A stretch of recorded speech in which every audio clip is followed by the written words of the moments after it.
ವಿಧಾನ ಪರಿಷತ್ ಸದಸ್ಯತ್ವ ರದ್ದು ಪ್ರಶ್ನಿಸಿ ಎಂಕೆ ಪ್ರಾಣೇಶ್ ಅವರು ಸಲ್ಲಿಸಿದ್ದ ಅರ್ಜಿ ಸುಪ್ರೀಂ ಕೋರ್ಟ್ನಲ್ಲಿ ವಜಾ. ವಿಧಾನ ಪರಿಷತ್ ಸದಸ್ಯತ್ವ ರದ್ದತಿಯನ್ನ ಪ್ರಶ್ನಿಸಿ ವಿಧಾನ ಪರಿಷತ್ ಉಪಸಭಾಪತಿ ಎಂಕೆ ಪ್ರಾಣೇಶ್ ಅವರು ಸಲ್ಲಿಸಿದ್ದ ಅರ್ಜಿಯನ್ನ ಸುಪ್ರೀಂ ಕೋರ್ಟ್ ಗುರುವಾರ ವಜಾಗೊಳಿಸಿದೆ. ಮುಖ್ಯ ನ್ಯಾಯಮೂರ್ತಿ ಸೂರ್ಯಕಾಂತ್ ಹಾಗೂ ನ್ಯಾಯಮೂರ್ತಿಗಳಾದ ಜಾಯಮಾಲ್ಯ ಬಾಗ್ಚಿ ಮತ್ತು ವಿಪುಲ್ ಎಂ ಪಂಚೋಳಿ ಅವರನ್ನೊಳಗೊಂಡ ಪೀಠವು ಈ ತೀರ್ಪು ನೀಡಿದೆ. ಚಿಕ್ಕಮಗಳೂರು ಕ್ಷೇತ್ರದಿಂದ ವಿಧಾನ ಪರಿಷತ್ ಸ್ಥಾನಕ್ಕೆ 2021 ಡಿಸೆಂಬರ್ನಲ್ಲಿ ನಡೆದ ಚುನಾವಣೆಯಲ್ಲಿ ಬಿಜೆಪಿಯಿಂದ ಎಂಕೆ ಪ್ರಾಣೇಶ್ ಸ್ಪರ್ಧಿಸಿದ್ದರೆ ಕಾಂಗ್ರೆಸ್ನಿಂದ ಗಾಯತ್ರಿ ಶಾಂತೇಗೌಡ ಸ್ಪರ್ಧಿಸಿದ್ದರು. ಚುನಾವಣೆಯಲ್ಲಿ ಚಲಾವಣೆಯಾಗಿದ್ದ 2410 ಮತಗಳ ಪೈಕಿ 39 ಮತಗಳು ಅಸಿಂಧುವಾಗಿದ್ದವು. 1188 ಮತಗಳನ್ನು ಪಡೆದಿದ್ದ ಪ್ರಾಣೇಶ್ ಅವರು 6 ಮತಗಳ ಅಂತರದಲ್ಲಿ ಗೆಲುವು ಸಾಧಿಸಿದ್ದರು. ಗಾಯತ್ರಿ ಶಾಂತೇಗೌಡ 1182 ಮತಗಳನ್ನು ಗಳಿಸಿದ್ದರು. ಈ ಚುನಾವಣೆಯಲ್ಲಿ ನಿಯಮ ಉಲ್ಲಂಘನೆಯಾಗಿದೆ ಎಂದು ಆರೋಪಿಸಿ ಗಾಯತ್ರಿ ಶಾಂತೇಗೌಡ ಬಳಿಕ ನ್ಯಾಯಾಲಯದ ಮೆಟ್ಟಿಲೇರಿದ್ದರು. ಶೃಂಗೇರಿ, ಕೊಪ್ಪ, ಎನ್ಆರ್ಪುರ, ಮೂಡಿಗೆರೆ ಪಟ್ಟಣ ಪಂಚಾಯತ್ಗಳ 12 ನಾಮನಿರ್ದೇಶಿತ ಸದಸ್ಯರು ಮತದಾನ ಮಾಡಿದ್ದರು. ಅವರಿಗೆ ಮತದಾನಕ್ಕೆ ಅವಕಾಶ ಇಲ್ಲ ಎಂದು ಗಾಯತ್ರಿ ಶಾಂತೇಗೌಡ ವಾದವಾಗಿತ್ತು. ಆ ಸದಸ್ಯರ ಮತಗಳನ್ನು ಪ್ರತ್ಯೇಕವಾಗಿ ಇರಿಸಿ ಮತಗಳ ಮರು ಎಣಿಕೆ ಮಾಡುವಂತೆ ಜಿಲ್ಲಾಧಿಕಾರಿಗೆ ಹೈಕೋರ್ಟ್ ಸೂಚನೆ ನೀಡಿತ್ತು. ಅದರಂತೆ ಮತಗಳ ಮರು ಎಣಿಕೆ 2025 ಫೆಬ್ರವರಿ 28ರಂದು ಚಿಕ್ಕಮಗಳೂರಿನಲ್ಲಿ ನಡೆದಿತ್ತು. ಮಾರ್ಚ್ನಲ್ಲಿ ಮರು ಮತ ಎಣಿಕೆಯ ವರದಿಯನ್ನ ಜಿಲ್ಲಾಧಿಕಾರಿ ಮೀನಾ ನಾಗರಾಜ್ ಅವರು ಮುಚ್ಚಿದ ಲಕೋಟೆಯಲ್ಲಿ ಸುಪ್ರೀಂ ಕೋರ್ಟ್ಗೆ ಸಲ್ಲಿಸಿದ್ದರು. ಈ ಮಧ್ಯೆ 2021 ವಿಧಾನ ಪರಿಷತ್ ಚುನಾವಣೆಯ ಮತಗಳ ಮರು ಎಣಿಕೆಗೆ ಆದೇಶಿಸಿದ್ದ ಹೈಕೋರ್ಟ್ ಆದೇಶವನ್ನು ಪ್ರಶ್ನಿಸಿ ಪ್ರಾಣೇಶ್ ಅವರು ಸುಪ್ರೀಂ ಕೋರ್ಟ್ಗೆ ಅರ್ಜಿ ಸಲ್ಲಿಸಿದ್ದು, ಗುರುವಾರ ಸರ್ವೋಚ್ಚ ನ್ಯಾಯಾಲಯವು ಈ ಅರ್ಜಿಯನ್ನು ವಜಾಗೊಳಿಸಿದೆ.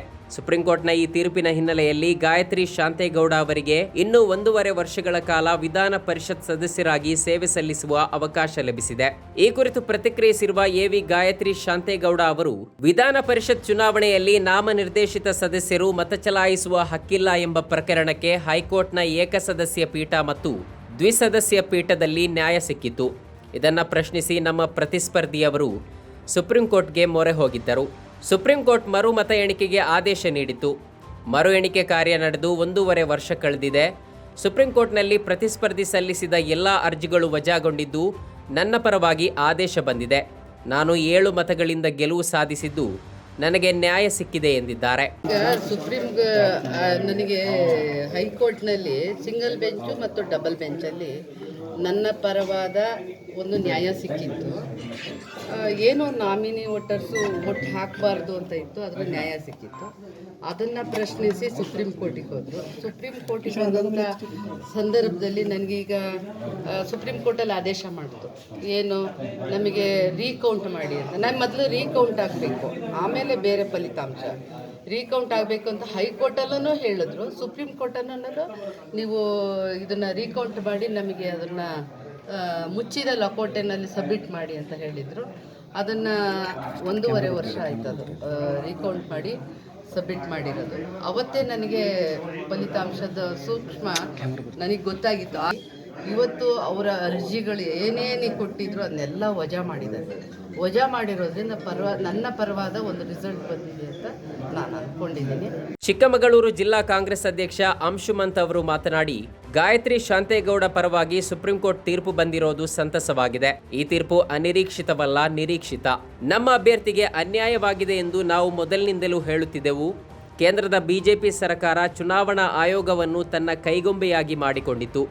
ಈ ಕಾರಣದಿಂದಾಗಿ ಶೃಂಗೇರಿ ವಿಧಾನಸಭೆ ಚುನಾವಣೆ ಮರುಮತ ಎಣಿಕೆ ಹಾಗೂ ಎಂಎಲ್ಸಿ ಚುನಾವಣಾ ಫಲಿತಾಂಶ ನಮ್ಮ ವಿರುದ್ಧವಾಗಿ ಬಂದಿತ್ತು. ಈ ಬಗ್ಗೆ ನಾವು ಕಾನೂನು ಹೋರಾಟ ಮಾಡಿದ್ದರಿಂದ ನ್ಯಾಯಾಲಯದಲ್ಲಿ ನಮಗೆ ಜಯ ಸಿಕ್ಕಿದೆ ಎಂದು ಹೇಳಿದ್ದಾರೆ. ನಮ್ಮ ಕಾರ್ಯಕ್ರಮಗಳನ್ನು ನೀವು ನೋಡ್ತಾ ಇದ್ರೆ ನಮ್ಮ ಚಾನೆಲ್ ಅನ್ನ ಸಬ್ಸ್ಕ್ರೈಬ್ ಮಾಡಿ, ಪಕ್ಕದ ಬೆಲ್ ಐಕಾನ್ ಒತ್ತಿ ನಮ್ಮನ್ನ ಬೆಂಬಲಿಸಿ. ಹಾಗೆ ನಮ್ಮ ಕಾರ್ಯಕ್ರಮಗಳನ್ನ ಲೈಕ್ ಮಾಡಿ, ಕಮೆಂಟ್ ಮಾಡಿ, ಅದನ್ನ ಬೇರೆಯವರಿಗೂ ವಾಟ್ಸ್ಆಪ್ ಮೂಲಕ ಶೇರ್ ಮಾಡಿ. ನೀವು ಹೀಗೆ ಮಾಡಿದಾಗ ನಮ್ಮ ಚಾನೆಲ್ ಇನ್ನಷ್ಟು ಮತ್ತಷ್ಟು ಜನರಿಗೆ ತಲುಪಲು ನೀವು ನಮ್ಮೊಂದಿಗೆ ಸಹಕರಿಸಿದ ಹಾಗಾಗುತ್ತೆ. ಇದು ನೀವು ಯಾವುದೇ ಖರ್ಚಿಲ್ಲದೆ ಕೆಲವೇ ಸೆಕೆಂಡುಗಳಲ್ಲಿ ನೀಡಬಹುದಾದ ಸಹಕಾರ. ಧನ್ಯವಾದಗಳು.